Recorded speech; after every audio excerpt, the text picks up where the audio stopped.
فاسألوا أهل الذكر إن كنتم لا تعلمون۔ بسم اللہ الرحمن الرحیم، السلام علیکم۔ فتویٰ آن کرنٹ ایشوز کے ساتھ میں ہوں آپ کا میزبان علی امیس، اور آپ دیکھ رہے ہیں جی پیغام ٹیلی ویژن۔ امید کرتے ہیں آپ جہاں ہوں گے خوش ہوں گے، بخیریت ہوں گے اور اپنی زندگی کو بہت ہی اچھے طریقے سے گزارتے ہوں گے۔ حسب معمول پیر اور جمعرات کو آپ کی خدمت میں حاضر ہوتے ہیں آپ کے شرعی مسائل کا حل لے کر۔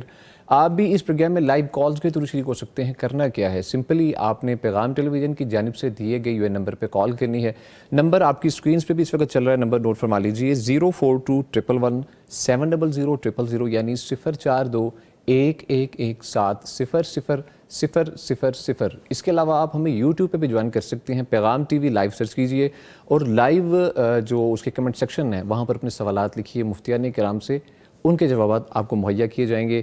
ہمارے ساتھ جو شخصیات موجود ہوتی ہیں الحمدللہ پیغام ٹیلی ویژن کے ناظرین کے لیے کسی بھی قسم کے تعارف کی محتاج نہیں ہے جی۔ پہلی شخصیت جو موجود ہیں ہمارے اسٹوڈیوز میں، فضیلت الشیخ مفتی عبدالولی خان صاحب، ہم انہیں خوش آمدید کہتے ہیں۔ مفتی صاحب السلام علیکم۔ وعلیکم السلام ورحمۃ اللہ۔ مفتی صاحب کیسی طبیعت آپ کی؟ جی الحمدللہ الحمدللہ۔ اور ان کے ساتھ جو دوسری شخصیت ہے جی، نامور عالم دین فضیلت الشیخ مفتی محمد نعمان فاروقی صاحب، ہم انہیں خوش آمدید کہتے ہیں۔ مفتی صاحب السلام علیکم۔ وعلیکم السلام ورحمۃ اللہ۔ مفتی صاحب آپ کے مزاج کیسے ہیں؟ اللہ کا بہت شکر الحمدللہ جی۔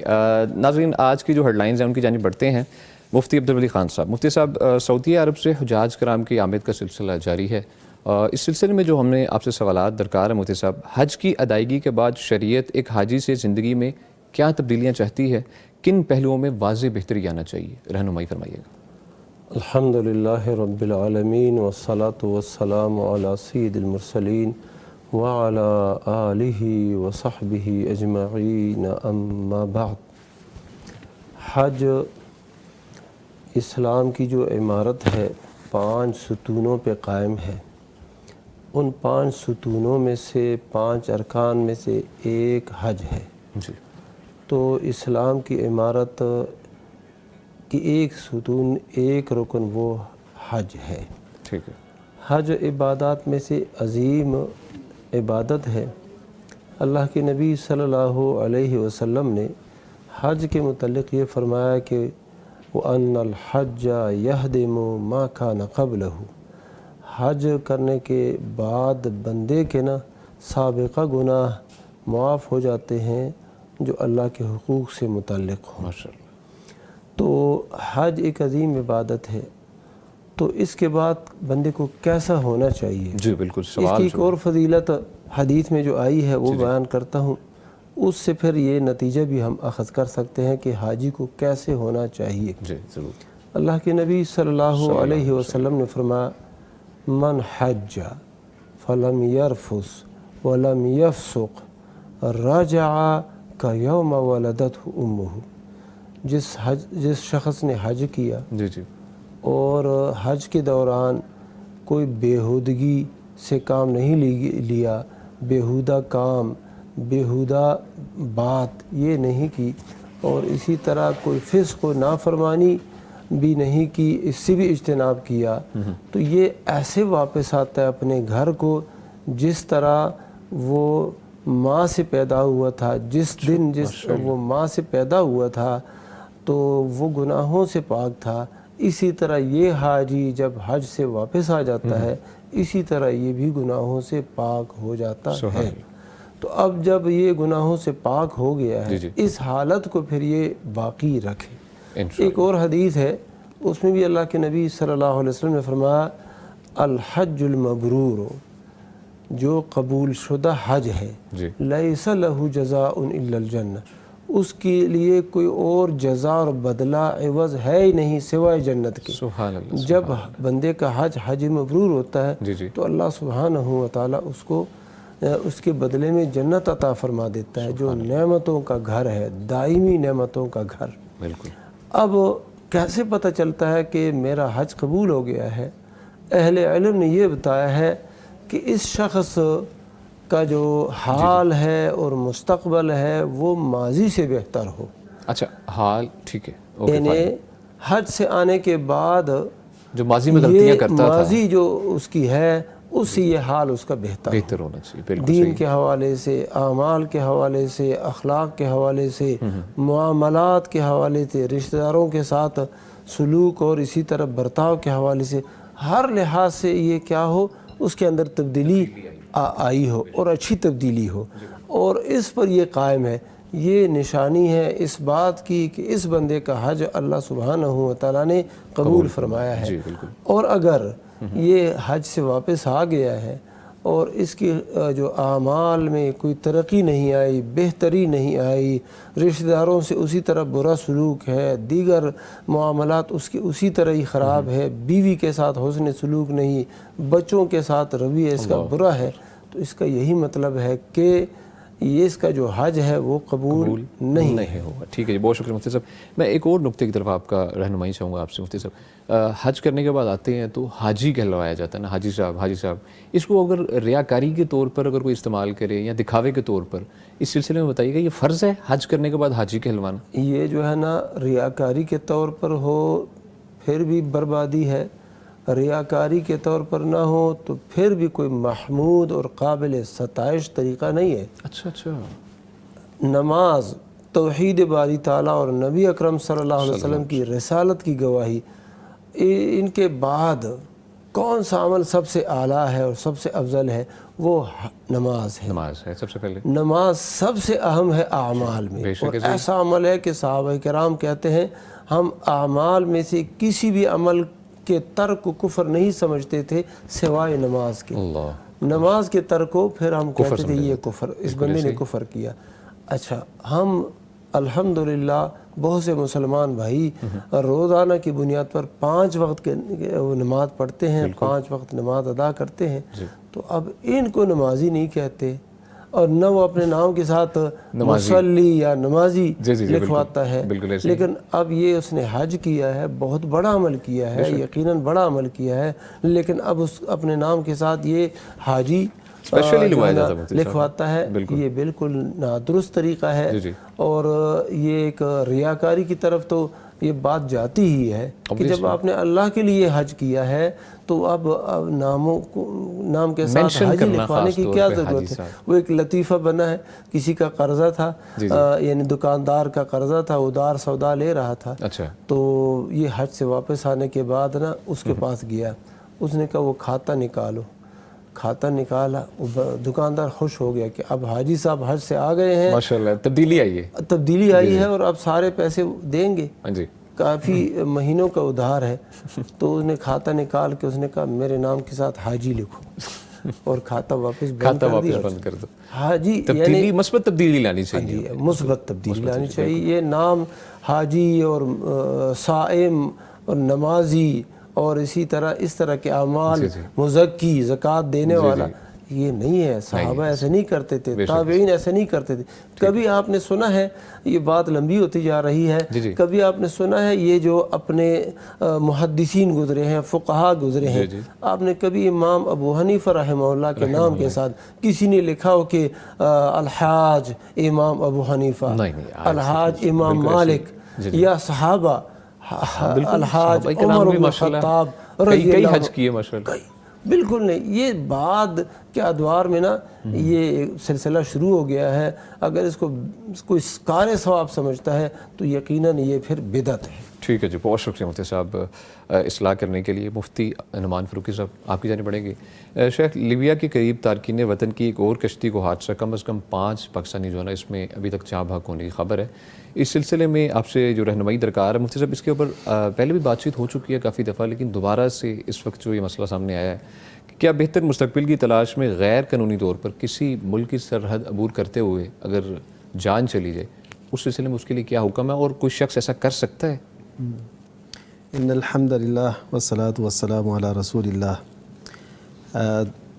اللہ تعالیٰ نے بندے کے لیے جو بھی رزق لکھا ہے اس کی حلال طریقے سے جستجو، جائز طریقے سے، حتیٰ کہ نبی کریم صلی اللہ علیہ وسلم کا یہ بھی فرمان کہ ان نفسا لن تموت حتی تستکمل رزق واجملوا فی الطلب، کہ کوئی بھی شخص اس وقت تک اس دنیا سے رخصت نہیں ہو جاتا جب تک وہ اپنا رزق اور اپنا اجل، یعنی جو وقت مقرر ہے، وہ پورا نہیں کر لیتا.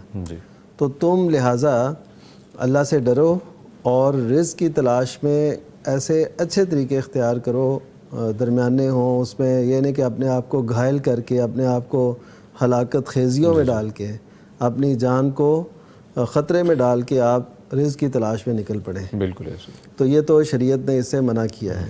دوسرا یہ قانونی طور پہ، شرعی طور پہ جو اس میں پرابلم ہے وہ یہ کہ آپ اللیگل جا رہے ہیں۔ بالکل ایسے تو اللیگل میں آپ دیکھیے کہ اپنی جان کو بھی خطرے میں ڈالا اور قانون کی بھی جو ہے نا وہ پاسداری نہیں کی۔ بالکل اب اگر ایسے لوگ ہر ملک میں ایک دوسرے ملکوں میں ایسے جاتے رہیں تو تحفظ کیسے مل پائے گا؟ بالکل ایسے تو ایک یہ بات، پھر یہ ہے کہ جب تجربہ اور مشاہدہ یہ بتاتا ہو کہ مسلسل کسی نہ کسی صورت میں ایسی جو ہے نا کشتیاں الٹ جاتی ہیں اور بندے ہلاک بھی ہوتے ہیں، پھر اس میں جانا یہ تو بالکل ناجائز ہے، اور یہ انجام دیکھتے ہوئے بھی شرعاً بھی یہ ٹھیک نہیں ہے، قانوناً بھی یہ ٹھیک نہیں ہے، اور پھر یہ ہلاکت خیزیاں دیکھ کے خود پھر سفر کرنا ایسے، تو اتنی کیا ضرورت پڑی ہے؟ یہاں پہ کتنے لوگ بس رہے ہیں، اور ٹھیک ہے میں کہتا ہوں، میں صرف ان لوگوں سے اتنا کہتا ہوں کہ آپ میڈیا کو یا سوشل میڈیا کو اتنا نہ دیکھا کریں، آپ ایک اچھی زندگی گزاریں گے انشاءاللہ۔ یعنی کوئی یہ اصل میں ہوتا ہے جی یہاں پہ کچھ نہیں ہے، بس سب باہر جا رہے ہیں، یہ ہے وہ سوشل ہے۔ میڈیا پہ مفتی صاحب کافی نظر پڑتی ہے نا، اس کے پاس کیا ہے، اس کے پاس ہاں کیا جی، ہے، اس کے وہ جی چیک جی اینڈ ہاں بیلنس جی رکھتے ہیں، پھر اس کی تگ و دو میں وہ کہتے ہیں اچھا جی اپنے سے زیادہ سٹیپ لینا چاہتے ہیں، تو اس وقت یہ معاملہ جی جی، اور پھر یہ ہے کہ عموماً یہ لوگ جو ہیں یہ غیر اسلامی ممالک کا رخ کرتے ہیں، یہ جو کشتیوں کے رستے سے جاتے ہیں نا، یہ یونان اور اٹلی اور ان ممالک میں جاتے ہیں۔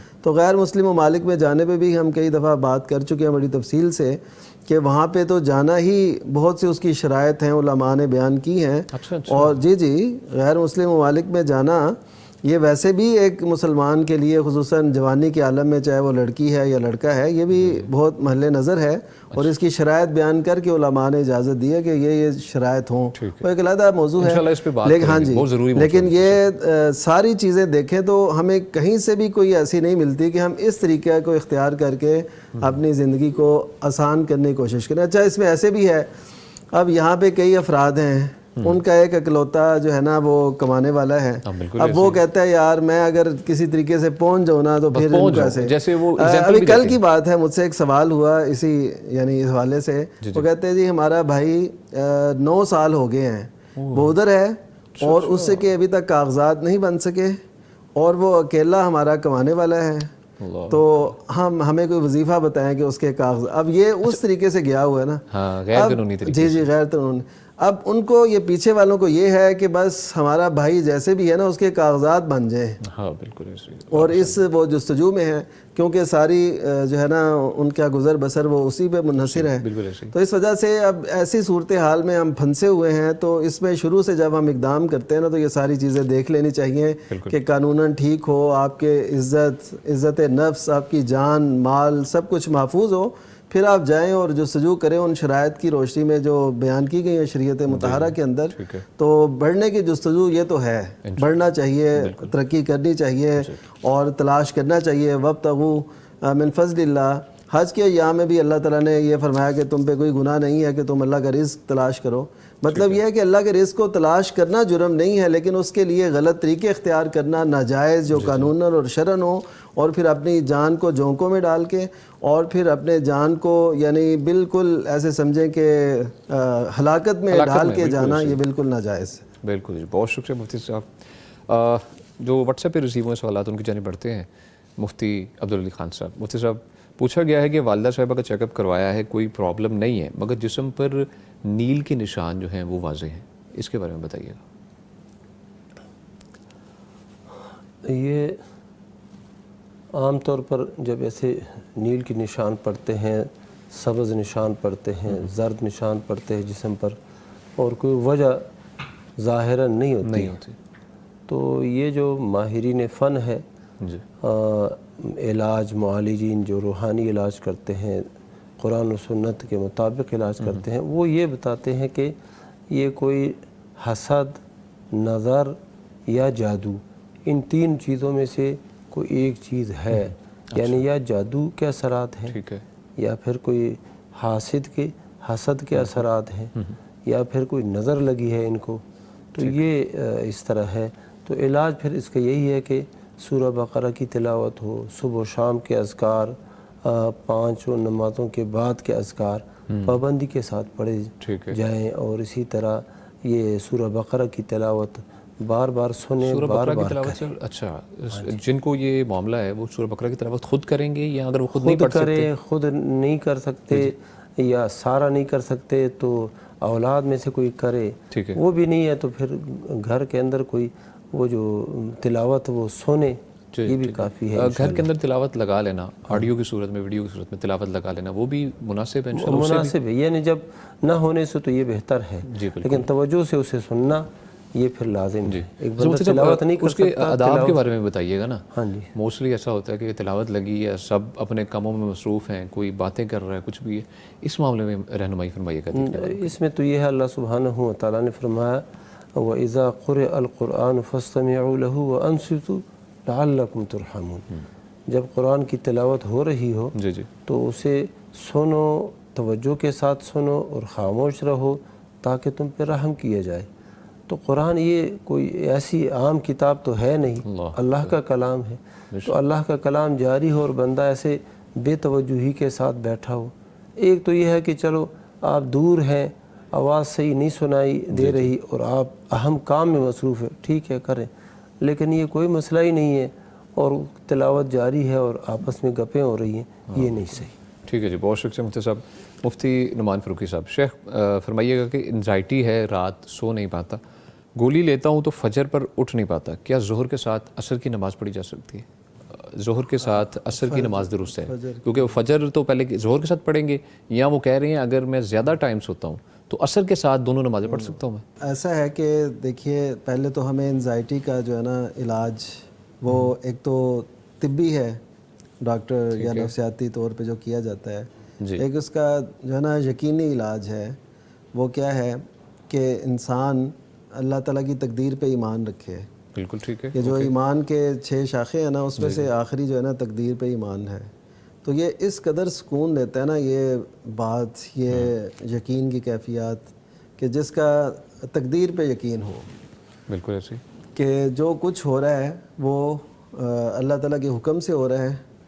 ہم نے اصل میں اللہ تعالیٰ کی جو طاقت ہے نا، اس کو اپنے انڈر یا ماتحت کرنے کی کوشش کی کہ جیسے ہم چاہیں گے ویسے ہوگا، یہ کیوں نہیں مجھے مل رہا، ایسا کیوں نہیں ہو رہا، تو وہ پھر بندہ تنہائی کا شکار ہوتے ہوتے انزائٹی میں چلا جاتا ہے۔ پہلے تو میں یہ عرض کروں گا کہ ایسے جتنے لوگ اس کا شکار ہیں ان کو اللہ تعالیٰ کی تقدیر پر ایمان کا وہ مرحلہ دیکھنا چاہیے، اور اس بارے میں نا ایک بڑی تفصیلی حدیث ہے، اور کئی صحابہ کرام سے مروی ہے، اس پہ انہوں نے تصدیق کی باقاعدہ، صحیح مسلم اور دیگر کتابوں کے اندر موجود ہے۔ وہ کیا کہ جو شخص یہ ایمان نہیں نہ رکھتا تقدیر پہ کہ اس کو جو پہنچا ہے وہ اسے چھوٹنے والا نہیں تھا، اور جو اسے رہ گیا ہے وہ اسے پہنچ نہیں سکتا تھا، تو یہ اس قدر ایمان، پختہ ایمان کی بات ہے۔ انہوں نے کہا اگر تم یہ نہیں کرتے، تم احد پہاڑ جتنا بھی سونا خرچ کرو گے تو تمہارا قبول نہیں ہوگا۔ یہ حضرت جو ہے عبادہ بن صامت، حضرت عبداللہ بن مسعود رضی اللہ تعالیٰ عنہ، ابی بن کعب رضی اللہ تعالیٰ عنہ، اور کئی صحابہ کرام کی نا مشترکہ روایت ہے، ہر ایک نے اس بات کی تصدیق کی، اور پھر آخر میں زید بن ثابت انصاری رضی اللہ تعالیٰ عنہ نے کہا کہ میں نے رسول اللہ صلی اللہ علیہ وسلم سے یہ سنا ہے کہ جو چیز تمہیں پہنچ رہی ہے وہ رہ نہیں سکتی تھی، وہ اچھائی ہے یا برائی، اور جو رہ گئی ہے وہ تمہیں مل نہیں سکتی تھی، اچھائی ہے یا برائی ہے۔ بے شک بے شک، اور یہ اتنی بڑی یقین کی کیفیات ہے، یقین کیجئے اس کے بعد نہ کوئی بھی خوف، خدشہ، خطرہ، انزائٹی وہ نہیں رہتا، کہ جو کچھ اللہ نے لکھا ہے اس طرح ہونا ہی ہونا ہے۔ تو قرآن مجید بھی ہمیں اس کی تعلیم دیتا ہے۔ باقی یہ ہے کہ کوئی شخص اگر کسی بھی پرابلم کی وجہ سے سویا رہ گیا اور نماز نہیں پڑھ سکا، جب وہ اٹھے گا پہلا کام یہی کرے گا کہ وہ نماز پڑھے گا۔ ٹھیک ہے، بالکل۔ لیست التفریط فی النوم انما التفریط فی الیقظہ، کہ کمی کوتاہی جو ہے نا وہ نیند میں نہیں ہے، کمی کوتاہی ہے کہ بندہ بیدار ہو کے بھی نماز کو مؤخر کرے۔ جیسے ہوتا ہے جی یہ چلیں ابھی فجر کی نماز نہیں نہ پڑھی تو 10 بجے اٹھیں بالفرض، تو اب 12 بجے یا ظہر کے ساتھ ہی پڑھیں گے، ایسا نہیں ہے، جب جاگ آئی ہے فوری نماز پڑھنی ہے۔ ٹھیک ہے جی، بہت شکریہ مفتی صاحب۔ ناظرین، آپ کے سوالات اور کالز کا سلسلہ جاری ہے، ملتے ہیں چھوٹی سی بریک کے بعد۔ فاسألوا أهل الذكر إن كنتم لا تعلمون فاسألوا أهل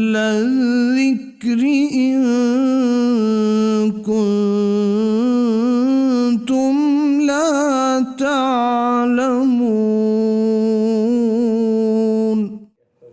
ویلکم بیک جی. گفتگو کا سلسلہ آگے بڑھاتے ہیں، لیکن آپ کو بتاتے چلیں کہ آپ اس پروگرام میں لائیو کالز کے تھرو شریک ہو سکتے ہیں. کرنا کیا ہے، سمپلی آپ نے پیغام ٹیلی ویژن کی جانب سے دیے گئے UN نمبر پہ کال کرنی ہے. نمبر آپ کی اسکرین پہ بھی اس وقت چل رہا ہے، نمبر نوٹ فرما لیجیے 042111700 یعنی 0421117000. اس کے علاوہ آپ ہمیں یوٹیوب پہ بھی جوائن کر سکتے ہیں. پیغام ٹی وی لائیو سرچ کیجیے اور کمنٹ سیکشن میں اپنے سوالات لکھیے. مفتیان کرام سے ان کے جوابات آپ کو مہیا کیے جائیں گے. آپ کے سوالات کی جانب بڑھتے ہیں جو کہ یوٹیوب کے کمنٹ سیکشن میں پوچھے گئے ہیں. مفتی عبدالولی خان صاحب، مفتی صاحب نرگس صاحبہ لکھتی ہیں جی السلام علیکم. بھائی مفتی صاحب سے سوال ہے کہ اسلام میں کہیں تھوڑی سی گنجائش ہو سکتی ہے کہ بہن بھائی کے ساتھ تعلق ختم کیا جائے جہاں بہن کو کچھ بھی نہ سمجھا جائے؟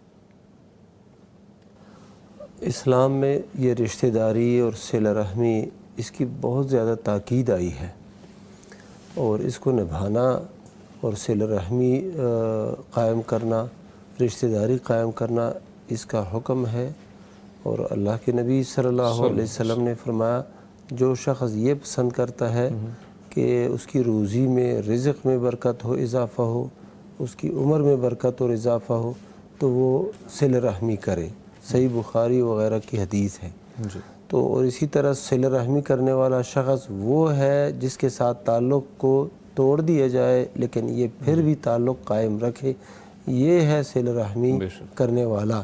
تو اگر اس کے ساتھ کوئی تعلق نہیں قائم رکھتا اور اس کی اس طرح عزت بھی نہیں کرتے، لیکن اس کے لیے جائز نہیں ہے کہ وہ تعلق چھوڑ دے اور بالکل ان کے ساتھ معاملات کو ختم کر دے. یہ پھر بھی قائم رکھے، کیونکہ اجر لینا ہے اللہ سے، اور یہ دنیا جو ہے یہ زندگی مختصر ہے. وہ طویل اور نہ ختم ہونے والی جو زندگی ہے اس کے لیے اعمال کو بندہ کچھ جمع کرے، اور وہ یہی صورت ہے کہ بندہ اپنے رشتہ داروں کے ساتھ حسن سلوک کرے اگرچہ وہ اس کے ساتھ اچھا سلوک نہ بھی کرتے ہوں. ایک صورت ہے، وہ ایک صورت یہ ہے کہ بھائی ہے، بہن ہے یا رشتہ دار ہے اور وہ کسی گناہ اور بدعت کے اندر مبتلا ہے. آپ نے ان کو سمجھایا، بہت سمجھایا، لیکن سمجھانے کے باوجود وہ نہیں سمجھے. تو اب اس صورت میں یہ بندہ ان سے کنارہ کشی اختیار کر سکتا ہے تاکہ یہ بھی بدعت سے بچے، گناہ سے بچے، ان کی اولاد گناہ سے بچے. تو یہ ایک صورت ہے، باقی کسی بھی صورت میں بندہ ترک تعلق نہیں کر سکتا. وہ صحابت ہے نا، عبداللہ ابن مغفل رضی اللہ تعالیٰ عنہ کے بیٹے، ان کو عبداللہ ابن مغفل رضی اللہ عنہ نے کہا کہ یہ جو کنکری پھینکنا ہے، اس کو کہا کہ نبی صلی اللہ علیہ وسلم نے یہ نہا عن الحذف، یہ کنکری ایسے لے کے پھینکنا اس سے منع فرمایا ہے. یہ کسی کے آنکھ کو لگ سکتی ہے اور اسی طرح کوئی نقصان ہو سکتا ہے، کسی کی دانت پہ لگ جائے تو نہ کرو. وہ حدیث سننے کے باوجود بھی وہ پھر بھی یہ کرتا رہا. اچھا. تو انہوں نے اس کو بہت برا بھلا کہا اور پھر اس کے ساتھ ترک کلام کیا، ترک تعلق کیا. عبداللہ ابن عمر رضی اللہ تعالی عنہما انہوں نے اپنے بیٹے سے کہا، حدیث سنائی کہ اللہ کے نبی صلی اللہ علیہ وسلم نے اجازت دی ہے کہ اور فرمایا ہے کہ لا تمنعوا اماء اللہ المساجد، اللہ کی بندیوں کو مساجد جانے سے مت روکو.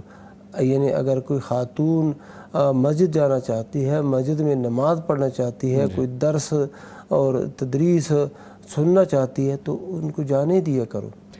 تو ان کے بیٹے نے کہا کہ ہم تو نہیں جانے دیں گے، یہ تو پتہ نہیں جا کے کیا کرتی ہے. تو انہوں نے کہا میں نے اللہ کے نبی صلی اللہ علیہ وسلم کی حدیث سنائی جو اللہ کی بات ہے اور آپ ایسے کہتے ہیں. انہوں نے بھی اس کو برا بھلا کہا اور مرتے دم تک پھر اس کے ساتھ کلام نہیں کیا. حدیث کی یہ الفاظ ہیں. تو یہ ایک صورت ہے. باقی اپنی جو ہے نا وہ تسکین کے لیے بندہ ایسی تعلق ختم کر دیتا ہے، یہ جائز نہیں. ٹھیک ہے جی، بہت شکریہ مفتی صاحب. جی شیخ. بڑا اچھا شیخ صاحب نے بہت وضاحت سے ماشاءاللہ بتایا ہے.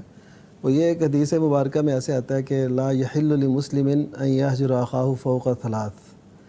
تو شریعت نا ہماری بڑی فطرت کے قریب ہے. دیکھیے بعض اوقات نا سگے بہن پہ، بھائی پہ غصہ آ جاتا ہے یا کسی عزیز پہ، تو اگر اس نے قطع تعلقی کرنی بھی ہے نا عارضی طور پہ جی جی تو وہ 3 دن سے زیادہ نہ ہو، یعنی 3 دن کے اندر اندر اس معاملے کو اس نے حل کر لینا ہے ہر صورت میں، اس سے زیادہ نہ اگر کرے. مفتی صاحب اگلا حل نہیں کرتا، نہیں یعنی یہ اپنے آپ کو پھر نارمل کر لے، اپنے آپ اپنے دل سے ہر بات نکال. ہاں دل سے نکالنے کی کوشش یہ ہے کرے. نا کہ اب کیا حل ہے، یہ جائے السلام علیکم سلام کہے، آگے وہ سلام کا جواب دے تو اچھی بات ہے، ٹھیک ہے، دونوں گناہ سے بچ گئے. اگر وہ سلام کا جواب نہیں دیتا، حال احوال نہیں پوچھتا، تو گناہ گار پھر وہ ہے، یہ گناہ گار نہیں ہے. اچھا جی ٹھیک ہے جی، بہت شکریہ مفتیان کرام. مفتی نعمان فاروقی صاحب شیخ، اگلا سوال ہے جی ٹیسٹ اینڈ ٹرینڈس کی جانب سے پوچھا گیا ہے جی. السلام علیکم سر، پلیز میرے سوال کا جواب دے دیں. میں یہ پوچھنا چاہتی ہوں کہ اگر والدین فوت ہو جائیں اور بیٹی کی شادی نہ کی ہوئی ہو تو کیا اس کا عذاب قبر میں والدین کو ہوتا ہے؟ ایسا ہے کہ شادی کو بیٹے کی ہو یا بیٹی کو اس کو مؤخر تو نہیں کرنا چاہیے. شریعت اس حوالے سے یہ کہتی ہے کہ شادی جتنی جلدی، ایک حدیث آتی ہے سیدنا علی رضی اللہ تعالیٰ عنہ سے، نبی صلی اللہ علیہ وسلم نے فرمایا تھا، وہ تو سندن ثابت نہیں ہے، ترمذی کی روایت ہے اچھا کہ عورت جب وہ جوان ہو جائے تو اس کے نکاح میں تاخیر نہ کرو، اور فوت شدہ جب ہو تو اس کے جنازے میں تاخیر نہ یہ کرو. حدیث صحیح ہے؟ ضعیف ہے. ضعیف حدیث ہے، اوکے ٹھیک ہے جی تو یہ اگر ثابت ہوتی پھر تو ہم کہہ دیتے کہ کسی بھی والدین کے لیے جائز ہی نہیں ہے کہ وہ تاخیر کریں. لیکن ظاہر ہے اب دیکھیں یہ دور نا ذرا ایسا ہے کہ اسٹڈی چل رہی ہوتی ہے، معاملات ہیں اور بڑا کچھ. اب لڑکی یا لڑکا پڑھ رہے ہیں، کم از کم ان کی 20-25 سال تو عمر ہو ہی جاتی ہے پڑھتے پڑھتے، نارمل ہے. تو جوانی ان کی جو ہے وہ تقریباً 15 سال میں ہو رہی ہے. تو اب 10 سال تو گزر گئے نا. ہم اس وجہ سے یہ سہولت تو دیں گے کہ والدین اگر کسی وجہ سے یعنی تعلیمی طور پہ یا رشتے نہ ملنے کی وجہ سے اگر وہ تاخیر کا شکار ہوئے، اس عالم میں ہی وہ اس دنیا سے رخصت ہو گئے، تو کوئی بات نہیں، وہ تو مجرم نہیں ہے. انہوں نے کوشش بھی کی، جستجو بھی کی، یا ان کو پڑھانے کے لیے، ان کو اچھے دنیا میں ناموری کے لیے یا اچھے کام کے لیے انہوں نے پڑھایا، جو بھی کیا. تو اس حوالے سے تو گناہ گار نہیں. ہاں وہ جان بوجھ کے شادی نہ کریں. کئی ایسے بھی لوگ ہیں جو جان بوجھ کے شادی اس لیے نہیں کرتے بچیوں کی کہ ہمیں ہماری جائیداد تقسیم ہوگی، ہمیں خرچ کرنا پڑے گا. اور ایسی مثالیں بھی موجود ہیں. اگر جان بوجھ کے بلا وجہ کسی نے تاخیر کی تو وہ جواب دے تو ہوگا. اس پہ ایک ذمہ داری تھی، اس نے وہ پوری نہیں کی بر وقت، تو اب وہ جواب دے تو ہوگا. ٹھیک ہے ٹھیک ہے جی، بہت شکریہ جی. شیخ محترم فرمائیے. وہ ایک حدیث ہے، وہ تو ثابت ہے، اذا جاءکم من ترضون دینہ وخلقہ فزوجوہ. جب تمہارے پاس کوئی شخص آ جائے اور جس کا اخلاق بھی تمہیں پسند ہو، دین بھی پسند ہو، وہ نکاح کی خواہش رکھتا ہے آپ کی بیٹی، آپ کی بہن سے، تو فزوجوہ، اس کا نکاح کر دو اس کے ساتھ. نہیں کرو گے تو تکن فتنہ و فساد کبیر، پھر بڑا فساد برپا ہو جائے گا اور بہت بڑا فتنہ برپا ہو جائے گا. اب اگر کوئی رشتہ مانگنے کے لیے آ گیا ہے اور یہ نہیں دے رہا بلا وجہ، کوئی معقول وجہ ہے نہیں، پھر بھی یہ تاخیر کر رہا ہے اور یہ ہماری برادری کا نہیں ہے، یہ ہم سے کم حیثیت کے ہیں، اس بنیاد پر وہ نہیں دے رہے اور رشتہ نہیں کر رہے، اور لڑکی کی بھی خواہش ہے، کوئی رکاوٹ بھی نہیں ہے، پھر بھی والدین صاحبان، یا جیسے کہ شیخ صاحب نے فرمایا کہ جائیداد کے لیے زمین تقسیم ہو جائے گی، پرایا بندہ وہ پھر زمین لے لے گا، تو یہ پھر گناہ ہے، اور اس گناہ کی سزا اس والدین، اس باپ کو، اس ماں کو ملے گی. مطلب کئی جگہ یہ بھی تو ہوتا ہے نا، جیسے آپ نے ذکر کیا کہ حیثیت کا معاملہ آ جاتا ہے، والدین نہیں کرتے، تو بچیاں بھی کئی جگہ یا بچے بھی کئی جگہ کہہ دیتے ہیں کہ ہم یہاں پر نہیں کرنا چاہتے. والدین تو کرنا چاہ رہے ہوتے ہیں لیکن بچے دوسری طرف، دونوں طرف سے ایسا معاملہ ہے مفتی صاحب؟ نہیں، جب وہ لڑکی کہہ دیتی ہے، بچی کہہ دیتی ہے کہ میں نے ادھر نہیں کرنا، ٹھیک ہے، یا لڑکا کہہ دیتا ہے کہ میں نے یہاں پہ شادی نہیں کرنی، وہ تو پھر ٹھیک ہے. لیکن اب جو باپ ہے، یعنی وہ ایسے ہو کہ بالکل برابر حیثیت کے ہوں، ٹھیک ہے، پھر بھی بلکہ اونچی حیثیت کی بھی ہو، اور پھر بھی لڑکی کہتی ہے میں نے نہیں کرنا، جبر تو نہیں کر سکتے، لڑکا کہتا ہے میں نے نہیں کرنا تو جبر نہیں کر سکتے. یہ جو انا کا مسئلہ بنا دیتے ہیں والدین، وہ جائز نہیں جی، ہے ٹھیک ہے، کہ اسلام اصل میں تو اخلاق دین اسلام اس کا اعتبار ہے، برادریوں کا اعتبار نہیں ہے۔ اچھا مفتی صاحب ایک منٹ سیکشن میں نرگس صاحبہ کا دوبارہ سے ایلیبوریٹ کیا، انہوں نے جو سوال کیا تھا بھائی کے لیے، وہ کہہ رہی ہیں کہ جی بات یہ ہے کہ میرے بھائی نے میرا بہت دل دکھایا ہے، ہر بات میں بیوی کو سوچا اور مجھے جھوٹا بولا، بیوی کے سامنے میری بہت بدتمیزی کی، بیوی کے سامنے میرا چہرہ بھی نوچا، ہم 4 بہنیں ہیں، سب کے ساتھ یہی سلوک کرتا ہے۔ ہم اپنی اس بیٹی کو، اس بہن کو پھر بھی یہی کہیں گے کہ آپ نے اپنے بھائی کے لیے دعا کرنی ہے اور ان کے ساتھ پھر بھی اچھا سلوکی کرنا ہے اور اس کی بھلائی ہی سوچنی ہے۔ تو ہم بھی دعا کرتے ہیں اللہ تعالیٰ ان کے بھائی کو جو ہے نا اس کی اصلاح فرمائے اور نیک بنائے، بہنوں کے ساتھ اچھا سلوک کرنے والا بنائے۔ باقی یہ ہے کہ اللہ تعالیٰ ان کی بھی رشتے کر دے، اپنے گھروں میں چلی جائیں، ان کے محتاج ہی نہ رہیں۔ تو پھر یہ ان دیٹ کیس اگر وہ شادی شدہ ہو جاتی ہے بہن تو پھر چھوڑا جا سکتا ہے اگر یہی سلوک کرتا ہے شادی شدہ ہونے کے باوجود؟ شادی شدہ ہونے کے باوجود بھی یہ نہیں کر سکتے، بلکہ اس کے بعد تو وہ اچھا سلوک کریں، کیونکہ وہ اپنے گھر والی ہے، اس کا اپنا الگ سلسلہ ہے، خاوند ہے، بچے ہیں، تو وہ اس کو چاہیے کہ اپنے بھائی کے ساتھ پھر بھی اچھا سلوک کرے۔ ٹھیک ہے، اگر وہ تھوڑا سا ایک مشورہ ہے جی مفتی صاحب، اگر وہ اس حوالے سے دیکھیے وہ سمجھانے کے باوجود بہنوں کا بالکل بھی خیال نہیں رکھ رہا، بالکل ٹھیک ہے، اور بیوی کی بات کو تو اس حوالے سے انہوں نے بولا ہے کہ چہرہ نوچنا، ہاں ظاہر ہے یہ ایک بہت بڑی، یعنی یہ جسارتیں کچھ بڑی ہیں، تو اس میں پھر ظاہر ہے ان کو اگر تنبیہ کرنے کے لیے ان سے کچھ کنارہ کشی کی جائے تو وہ ٹھیک ہوگا۔ جیسے شریعت کی جب مخالفت ہو رہی ہو، یہ ان کا حق ہے نا،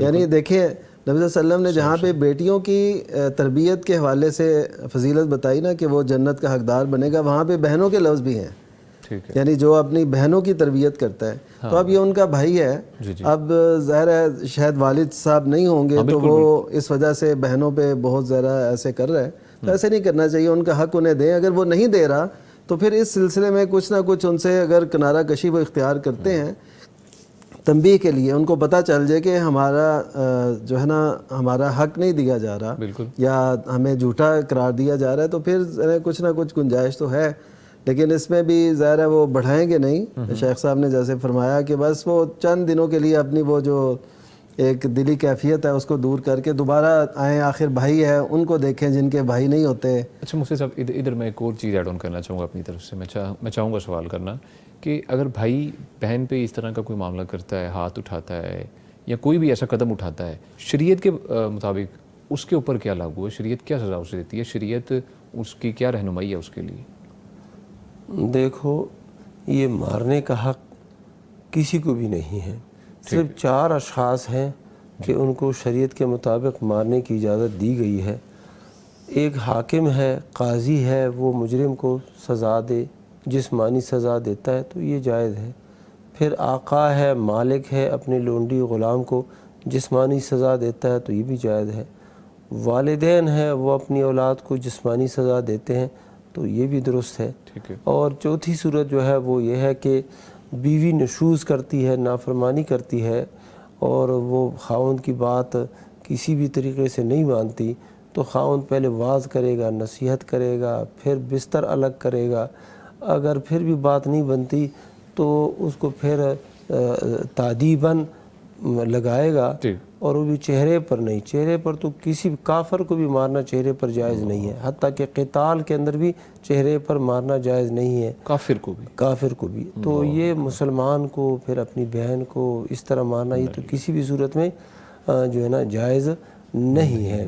بالکل جی مفتی صاحب، جی شیخ، تو یہ وہ باتیں ہیں کہ مارنا جو ہے نا، یعنی 4 بندوں کو یہ جواز ہے، کسی اور کو جواز ہے ہی نہیں۔ جی مفتی نعمان فاروقی صاحب، یہ ظلم ہے۔ جی شکریہ مفتی نعمان فاروقی صاحب، میں اختصار کے ساتھ چاہوں گا کیونکہ بریک کا وقت ہے۔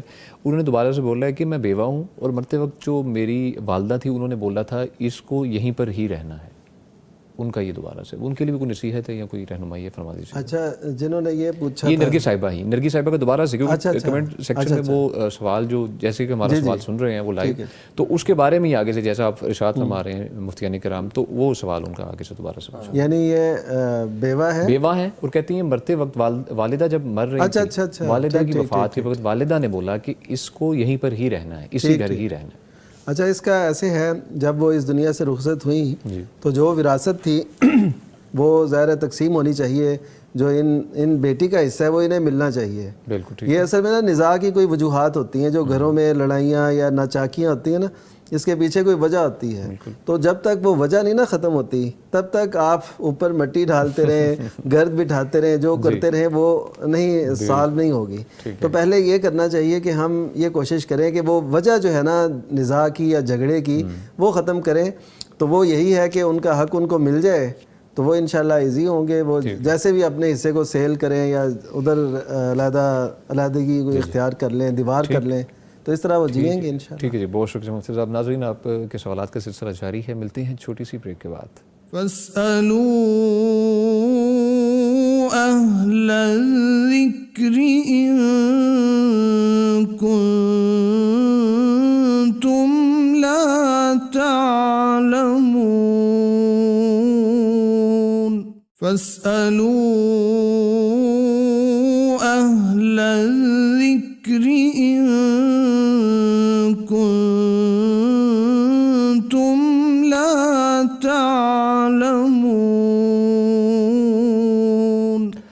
ویلکم بیک جی. گفتگو کا سلسلہ آگے بڑھائیں گے لیکن اس سے پہلے آپ کو بھی تو ریمائنڈر کروانا ہے کہ آپ اس پروگرام میں لائیو کالز کے تھرو شریک ہو سکتے ہیں. کرنا کیا ہے سمپل ہی کرنا آپ نے یہ ہے کہ پیغام ٹیلی ویژن کی جانب سے دیے گئے UN نمبر پہ آپ نے کال کرنی ہے. نمبر آپ کی اسکرینس پہ بھی اس وقت چل رہا ہے نمبر نوٹ فرما لیجیے 042111700 یعنی 04211170000. اس کے علاوہ آپ ہمیں یوٹیوب پہ بھی جوائن کر سکتے ہیں. پیغام ٹی وی لائیو سرچ کیجیے اور کمنٹ سیکشن میں اپنے سوالات لکھیے. مفتیان کرام سے ان کے جوابات آپ کو مہیا کیے جائیں گے.